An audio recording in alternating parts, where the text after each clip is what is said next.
Şu an burayı benim tarif etmem imkansız. Which is better? Venezuela or Peru? Kaptanınız Jack Sparrow konuşuyor. Yani şu an Survivor'ın içindeyiz. Görmüyor musun? Şuralara bak. Kafayı yememek elde değil ya. Wow yani. Tam böyle videolara konuk olacak bir yer. Meğersem çok derinmiş burası. Yakalayamadım. Gitti. Kaptanımız bu. Bizi götürüyor arkadaşlar şu anda. Lan burada mutlu olmaman imkansız ya. Bisküvit. Thank you so much. Thank you.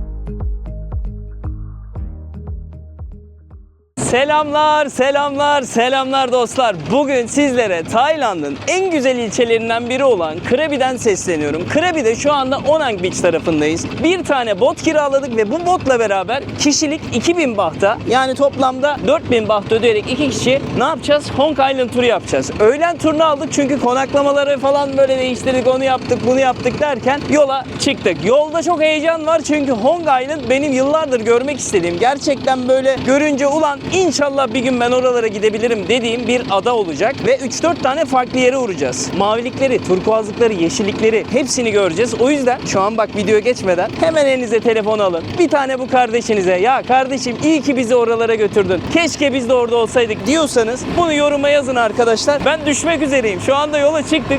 Çok güzel bir program olacak. Andaman Denizi'ndeyiz arkadaşlar şu anda. Burası komple Andaman Denizi oluyor ve bugün sizlere göstereceğim adalar aslında 300 yıldır, hatta 100 yıllardır denizin altındaydı. Ne yaptılar? Denizin üstüne çıktılar. Bizler de bu şaheserleri görme şansı yakalıyoruz. O yüzden heyecanla Krabi, Hong Adası videomuz başlasın. Kaptanımız bu. Bizi götürüyor arkadaşlar şu anda. Adalar da bu şekilde. Böyle gideceğiz. Yaklaşık 40-45 dakikalık bir yol alacak bu. Yol kısmında da size güzel görseller göstermeye çalışacağım elimden geldiğince. Kardeşinizi normalde tekne tutuyor çok sallanırsa ama şu anda tıkırında ilerliyoruz. Hadi bakalım.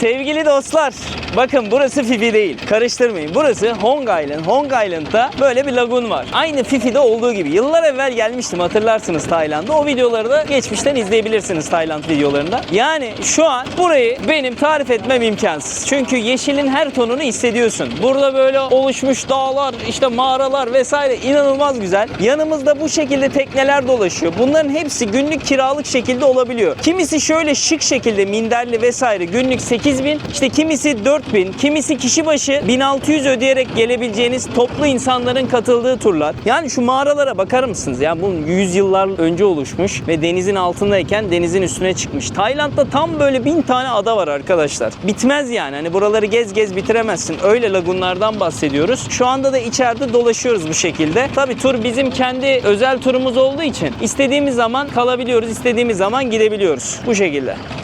Çok güzel. Yemin ediyorum çok güzel. Bak mesela bu ortak, yani 6-7 kişiler vesaire o şekilde de olabiliyor. Babacığım geliyorsun Tayland'a. Dünyanın en mutlu insanlarını bir arada görüyorsun. Burada servisi yapan da ayrı güzel. Adada bekleyen de ayrı güzel. Yemekçisi de ayrı güzel. Lan burada mutlu olmaman imkansız ya. Baksana şu an filmin içinde. Ben film yarattım. Bana bazen diyorsunuz Survivor'a gitseniz. Kardeşim Survivor benim ya. Yani şu an Survivor'ın içindeyiz. Görmüyor musun? Şuralara bak. Kafayı yememek elde değil ya. Böyle bir oluşum var mı ya? Bazen anlattığımda diyorum ki bak bu fiyatlara bunları yaparsın. Çeyiz biriktirme, düğün yapma. Bak gez diyorum dünyayı.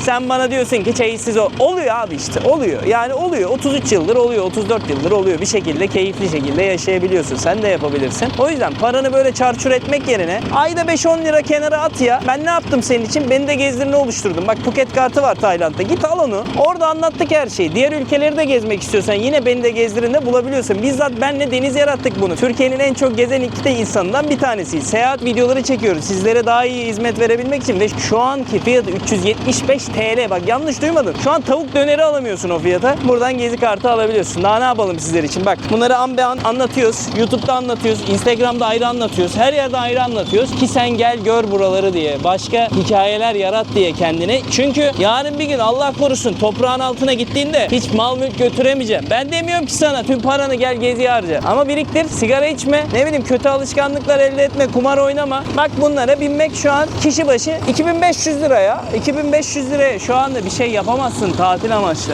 Buraların tek sıkıntısı uçak bileti pahalı. Onu çok iyi biliyorum. Onu da abi 3-5 ay öncesinden biz yine sitede anlattık bunları sizlere. Oradan alacaksınız. Daha önceden 10-15 bin liraya çözeceğiniz. Var. Aktarmalı 15 bin liraya kadar düşer biletler.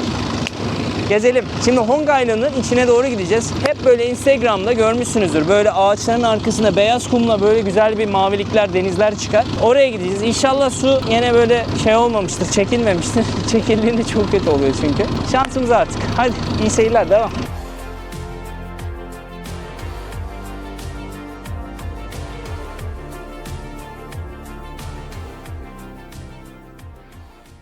Sevgili dostlar, ikinci durağımız olan Hong Island'a doğru geldik. Burada bir National Park olduğu için hemen girişte kişi başı 300 baht ekstradan ödüyorsunuz. Tura dahil değil bu. Buradan iniyorsunuz. Birazdan göstereceklerimin dışında bir de viewpoint var. Aslında tüm böyle bu adaları yukarıdan görebileceğim bir alan. Normalde 45 dakika diyorlar ama ben izlediğim videolarda 20-25, yani 15-20 dakikaya çıkanlar var aralarında. Biz de bunu yapabilecek güçteyiz. Hiç merak etmeyin. Yukarı doğru çıkartacağım ben sizi. İnanılmaz bir görüntüyle karşılaştıracağım. Böyle diyeceksiniz ulan yaşamak bu be. İşte bu be diyeceksiniz. Ama öncesinde beyaz kumlara doğru gidelim. Haydi. Tayland deyince de beyaz kumlar, mavi denizler, turkuaz denizler, dağlar, dereler. Abi inanılmaz güzel değil mi ya? Bakar mısınız? Koşuyorum şu an. O kadar keyif alıyorum ki. Şu suyun berraklığına, güzelliğine bakın. Kurban olayım ya. Allah'ın verdiği her nimet ayrı güzel. Şu anda bu videoyu izliyorsanız Ramazan'dır muhtemelen. Bilmiyorum, yayınlamışımdır. Hepinize hayırlı Ramazanlar diliyorum. Allah tuttuğunuz oruçları kabul eylesin.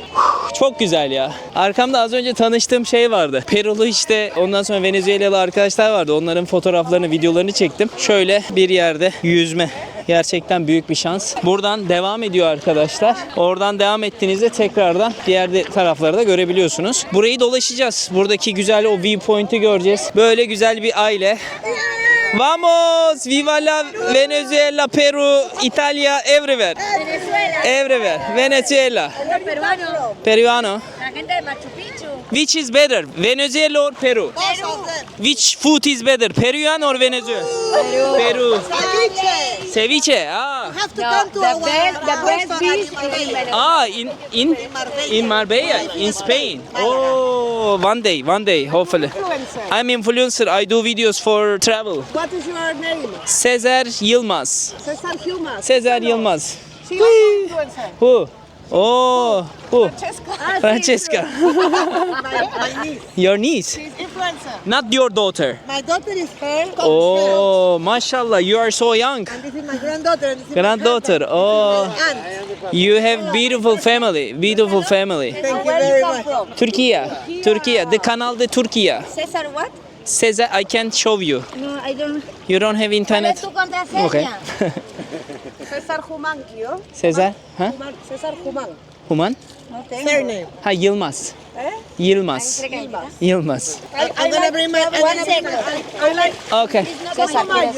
Kokomayo. travel Tom Tom. I follow all of them. Oh, süper. Bisküvit. Thank you so much. Thank you. It's a normal bisküvi ya. Ne verdi belli değil. Yiyoruz değil mi? Allah bereket versin. Hiç yoktan bisküvi yedik. Burada çocuklar kum kazıyorlar. Ah! Benim Instagram'ı, YouTube'u istiyorlar. Onlara vereceğim şimdi. Thank you. Gracias. Come to Gracias. Marbella. Marbella. Next Rincón de station is Silvia. Marbella. My restaurant is called. Send me message. But this is from my. Okay. You can send your restaurant. Yeah, but this is my personal. So I will Ah, okay. send. Okay. I am the soul in this Rincón de Cintia.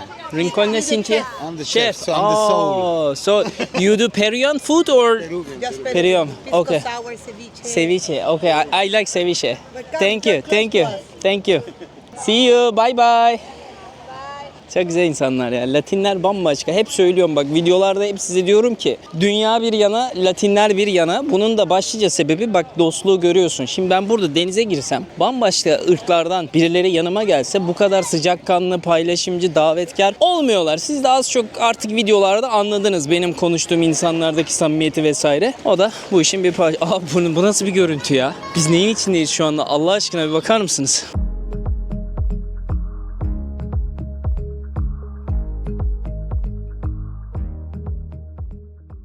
Şimdi o viewpoint'e gidiyoruz arkadaşlar. Yaklaşık 239 metre 45 dakika alıyor deniyor ama o kadar sürmeyecek. Biz hızlı hızlı çıkabileceğiz burayı, merak etmeyin. 20 dakikada çözeceğiz. Size harika görseller göstereceğiz. Hazırsanız let's go. Bakalım başarabileceğiz mi? Bakın yola başladık 16-16. Bakalım kaç dakika sürecek. Hadi çıkalım. Bak giderken gördüğümüz görüntüler şimdiden böyleyse yukarıyı aklım almıyor. Şuraya bakar mısınız? Dimdik. Dimdik. Çok iyi. Nefes al ver işte oralarda. Yağ yakımı hızlansın. Yoruldum ama acıtmıyor. Sigara tüttürme alanı. İlk vardığımız yer. Düşünün ki bunu daha da fazlasını yukarıda göreceğiz. 1000'den fazla ada var burada. 1000'den fazla bak. İnanılmaz. Vallahi Tayland büyüleyici. Bu arada beyazı kaybolmuş bunun. Bu sigara içilmezmiş ya. Bende sorun yok abi, göremedim onu. Bakın diğer bir alana vardım. Diğer bir alandan görselde bu. Hala en tepeye varmadık. Uf çok iyi. Vallahi değiyor yani. Otel akacak abi. Güzel bir şey görmek istiyorsan oteli akıtacaksın. Ve son adımlara doğru gelmiş bulunmaktayız. Şimdi diyeceğiz oğlum bu gözlüğü nereden aldın? Durmadan gözümüze çarpıyor burası. Arkadaşlar 100 tane getirdik. Belki bu videoda bitmiş bile olabilir. Şuradaki soldaki QR kodundan okutarak da Sezar sitemize girip bu sayılı olan güzel gözlükten alabilirsiniz. İşte o an. Mucizevi güzellikler. Bakar mısınız? Şöyle bir yerdeyiz. Buradan tüm adaları görebiliyorsunuz. Oo, şuna bakın. Çok iyi. Aşağıdan da tekneler geçiyor. Bak terin suyun içinde de kalsak ne yapmıştık? 16-16 idi. 16-27'de tam 11 dakikada vardık ki durduk, size bir şeyler gösterdim. Hiç durmasanız 8 ile 10 dakikada burayı bitirirsiniz. Görüyorsunuz değil mi harikayı? Yani bu kadar güzellikler nerede var? Filipinler'de var. Ondan sonra hani bu ada stilinde görebileceğiniz yerler. Tayland'da var, Filipinler'de var, Malezya'nın belli kısımlarında var, Endonezya'da var. Yani Asya'nın birçok ülkesinde bunları görebiliyorsunuz. Güney Amerika'da Kolombiya taraflarında var. Çok güzel adalar var. Venezuela'da Galapagos diye bir yer var. Orası çok güzel. Adalar denince akla burası geliyor. Çünkü çok düşük maliyetlerle bunu yapabiliyorsunuz. Vallahi kusura bakmayın ekranlarınıza böyle hem cıbıldak hem de terli çıktığım için. Affınıza sığınıyorum ama bu güzellikleri de sizlerle baş başa bırakıyorum.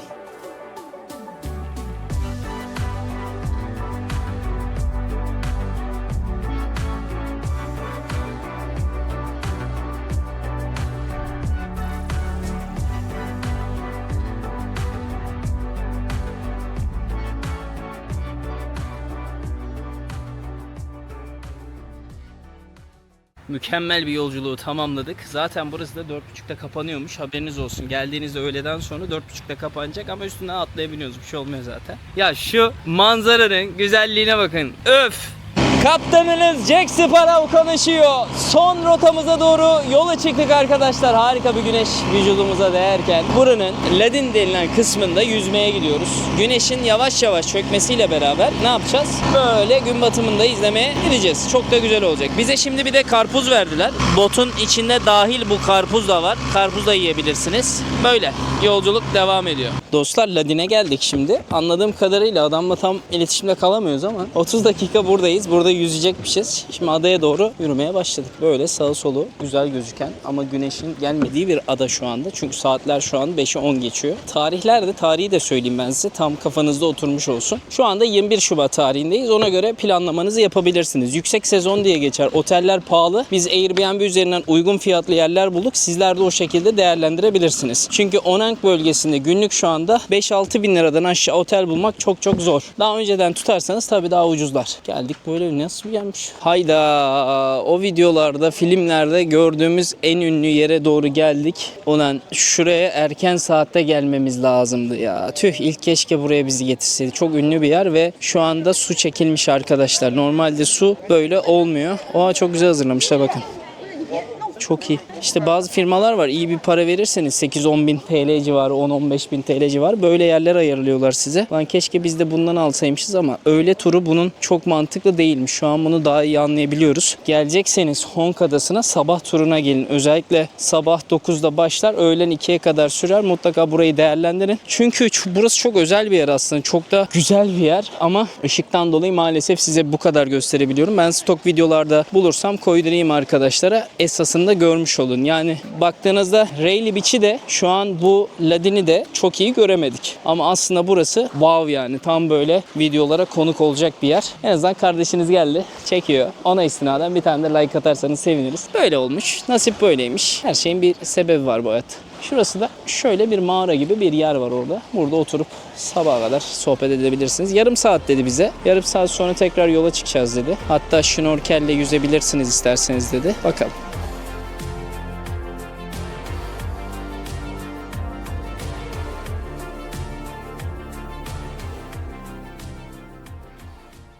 Son yerimizde böyle güzel bir maviliklere geldik arkadaşlar. Yine güneşin bitmesiyle tabii. Görüntü wow ama daha da wow olabilirdi her zaman dediğim gibi. Burada şnorkel yapıyorsunuz son dakika geldiğinizde. Tabii bana gözlükle şnorkeli verdiler. Ben fırlattım yakalarım diye. Meğersem çok derinmiş burası. Yakalayamadım. Gitti. O yüzden adamlara 3-5 bir şey vermem lazım. Siz geldiğinizde yapmayın diye ben söyleyeyim şimdiden. Burası son durağımız olması gerçekten güzel oldu. Huzur dolu bir yerdeyiz çünkü. Bakar mısınız? Kimse yok etrafımda. Bana burası hafif Fethiye koylarını da anımsattı. Tabi bizde böyle Fethiye'de adalıcıklar yok ama yine de bizdeki maviliklere de benziyor açıkçası. Çok da güzeldi. Bence kendi fikirlerim doğrultusunda şunu söyleyebilirim. Phi Adası turu mu, Hong Adası turu mu? İkisi çok farklı şeyler. Ama Hong'daki rahatlığın %50'si Phi'de yok. Phi'de çünkü sürekli koşturmayla geliyorsunuz. İşte sürekli hadi artık bitti, hadi tekrardan binin, tekrardan şunu yapın. Çok kalabalık oluyor, insan seli oluyor. O yüzden zamanınız varsa Krabi'de Hong Adası'nı mutlaka yarım günde olsa yapın. Sabahtan gelirseniz bence daha güzel olabilir. Öğlenin de ayrı tadı var. Şu an gün batımı ile beraber yolculuğumuzu devam ettireceğiz. Yani artık size kalmış. Eğer zamanınız varsa ikisini de yapın derim. Yoksa da hatta bunun tam turu da var. Yani öncelikle Hong Adası alıyorsunuz. Bir de 4 adalar turu var. İkisini bir arada yapabilirsiniz. Yani onlar da mantıklı olacaktır. Dediğim gibi kişi başı 2000-2500 lira civarlarında bu turları yapabiliyorsunuz. Çok çok da güzel. Teşekkürler.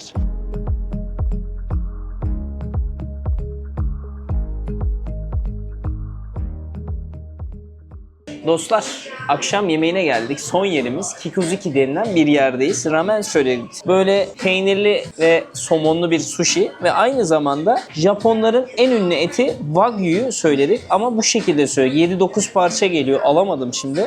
Şöyle göstereyim ben size eti. Böyle küçük parçalar. Güzel. Çok güzel. Sushi'ye bakayım.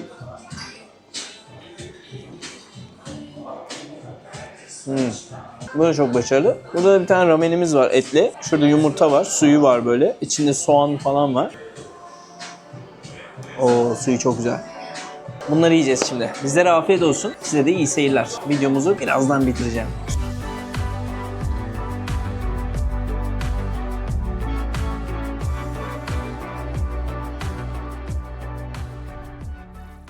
Efendim videoyu kapatmayı unuttum. Neden unuttum? Çünkü biz ne yaptık? Krabi'den çıktım, arabaya bindim, Phuket'e gittik. 4 saat sürdü. Sonra uçak vardı. Saat 7'de uçak vardı. Bir baktık saat 11.30'a kadar ertelediler. O yüzden de arkadaşlar ben kapanış çekmeyi unuttum. Şu an neredeyim? Şu an yeni evimdeyim arkadaşlar. Bali'ye taşındım ben. Bununla ilgili bir sonraki bölümlerde videolar gelecek. Ama birkaç şey söylemek istiyorum. Bana niye kızıyorsunuz? Ben video çektim, reklam paylaştım diye. Ya efendim sen de bozdun işte. Arkadaşlar biz taş mı yiyelim? Kurban olayım. Yani reklamları anlatacağız ki biz bu yolculuklarda paralarımızı ödeyebilelim. Uçak bileti pahalı, konaklamalar pahalı. Bak Bali'ye geldim. Önceden bu villalar ucuzdu. Şu an çok para oldu. Yani bunların hepsini açıklayacağım ben size. Ben artık şeyden yoruluyorum. Hani her şeyi göstermek çok istiyorum ama izleyiciyi de çok sıkmak istemiyorum. Biliyorum siz her şeyi, her detayı görmek istiyorsunuz. Ben de detayları fazlasıyla anlatmak yerine doğru şeyleri anlatarak gerçekten böyle seyahat etmek isteyenler, doğru zamanda doğru yerde olmak isteyenlere doğru bilgileri aktarmaya çalışıyorum. O yüzden bu kardeşinize bize kızmayın reklam yaptı diye. Destek olmaya çalışın elinizden geldiğince. Oralar sıkıyorsa zaten geçebiliyorsunuz. Geçmezseniz daha da iyi olur ama yani şunu şeffaflıkla söyleyebilirim. Şu an içerik üreticisi olup gezerek bu işi yapabilmek gerçekten maddi ve zihnen çok zorlayıcı olabiliyor. Bak durmadan bu işi yaptığınızı düşünün. Elinizde bavul oradan oraya oradan oraya. Bak o gün 8 saat falan uçuş süresi sürdü. Şimdi bazılarınız diyecek vay efendim taş mı taşıdın? Arkadaşlar taş taşımakla ilgisi yok bu işin. Ben sizi çok iyi anlıyorum. Bazılarınız günde 10 saat çalışıyor, istediği maaşı alamıyor vesaire ama biz bunu tercih ettik zamanında. Bunları yapmaya çalıştık. Elimizden gelenin de fazlasını yapmaya çalışıyoruz. Kızmadan güzel güzel anlaşırsak çok daha mutlu olurum. Bu kardeşiniz video çekmeye devam eder. Çünkü benim de bazen moral motivasyonum düşebiliyor. Ben de insanım. Benim de düştüğüm zamanlar olabiliyor. Düştüğüm zamanlarda video çekmek de çok zorlaşıyor. Ne kadar profesyonel de davransam. Ama hiç merak etmeyin. Şu an Bali'deyim. Bir ay burada kalacağım. Bir ay boyunca böyle Bali'de hep anlattığım şeyler yerine farklı şeyleri anlatmaya çalışacağım. Bali'de gidilmemiş noktaları göstermeye çalışacağım ki buraya tatile ya da yaşamaya geldiğinizde detayları fazlasıyla öğrenebilin diye. Şu an hava çok güzel Bali'de ama şöyle söyleyeyim geldiğimden beri bir haftadır yağmur yağıyor. Fırtına bitmedi. O yüzden video çekmeye bile zaman bulamadım. Öyle söyleyebilirim. Güzel olacak ya her şey. Bir ay buralardayız. Sizlere hepsini anlatacağım. Umarım sevdiğiniz, böyle izlerken keyif aldığınız bir video olmuştur. Hong videosu. Hong Island benim gerçekten gönlümü çaldı. Mutlaka gitmelisiniz. Beni böyle gittiğinizde storylerinde eklerseniz çok çok sevinirim. Bu videoyu da nereden izliyorsanız yorumları da yazabilirsiniz. Kardeş biz seni Sivas'tan izliyoruz. Kardeş biz seni Yozgat'tan izliyoruz diye. Çok da sevinirim. Hepinize şimdiden iyi tatiller mi diyeyim, iyi yaşamlar mı diyeyim. Bana da Bali'de güzel günler geçirmek dileğiyle diyelim. Hepinize